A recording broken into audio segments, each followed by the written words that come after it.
I want to share something very critical. The fundamentals is seven secrets actually to close deals, right? To close deals. Now, it is not necessarily a secret. I can say like 7 steps.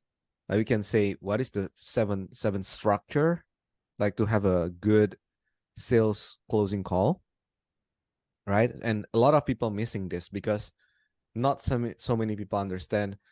Oh, when I do my calls, how many of you have that experience? When I do my calls, I just go to the call and I just rambling, like see where's the trust, where's the rapport, and I just go with that and see how is that landing, what will happen, right?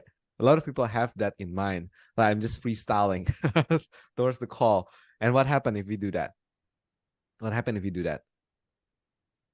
Many times it just go over time, right? You go 1 hour, 2 hours because we don't have structure on the call. We don't have meeting steps that we can follow on the call. That's why when we meeting someone, let's say if we are selling insurance, right? We meeting someone and suddenly the time goes like 2 hours, 3 hours. Like, wow, why is it take so long? We just talk about the weather, the cities, the friends, and everything, right?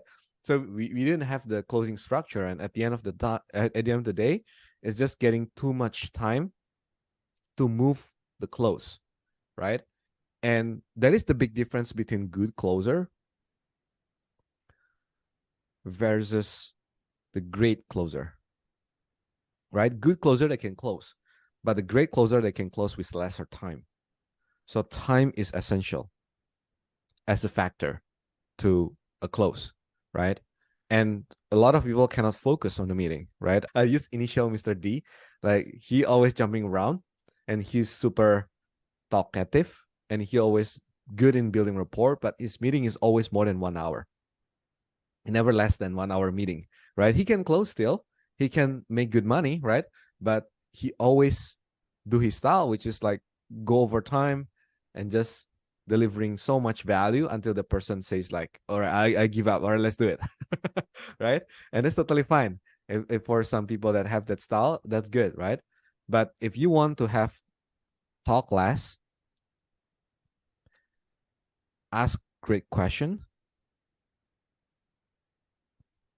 and then you basically showing value, not by telling them, but let them realize what their problem is. Let them realize what they truly want to solve, right? That desire is not come from you, but it's come from the prospect. Then that's my style. That's the way that you close with lesser, talking less, and then just close more deals, right?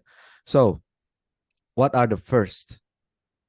The first step is what? What is the first step? The first step is mindset, right? And we can say this is like frame. So if you having a good mindset, right? What is the purpose that you are going to the call? What is the purpose that you're going to the sales meeting? Think about it, right? A lot of people are going to the sales meeting because they just want to close the deal, right? That's true. But that is the outcome. That is not the purpose. If you're asking lawyers, right? Hey, what is the purpose of tribunals, of trials? They're not saying, oh, to win the argument with the other party. No. What they say the purpose is to get judge to see objectively that we are the one in truth. That's it, right? It's not the outcome. The outcome is the closest to collect the money. That's good, right? To get the commitment, that's good. But if you're doing closing and you feel that, okay, I need to close the deal. I have to close the deal. I have to close the deal, right? If you coming with that mindset, with that frame, the person that talking to you, they can feel it, they can sense it. That's the first one, right? The second thing is that you being too attached to the outcome that makes the outcome is running away from you. Make sense? Like most of the time, the mindset is wrong. Like I had that experience before. When I come to the call, to the meeting, sales meeting, and then the person didn't know, right? What is the expectation actually? And I just have that mindset of I have to close this deal. I have to do whatever it takes so I can collect the money at the end of this call. I want to do one call close for sure. Like I have to do it, right? Then what happened is after 15 minutes of the call, 10 minutes of the call, the prospect feels uncomfortable and just like, why you here? Like, why we are having this meeting is just like not clear, because I keep pushing my frame because I want to close the deal.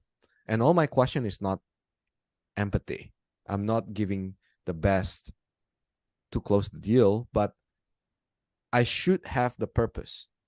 Like, what is the purpose of sales meeting? Is to get to the truth. What truth? The truth, if they really need our service or product.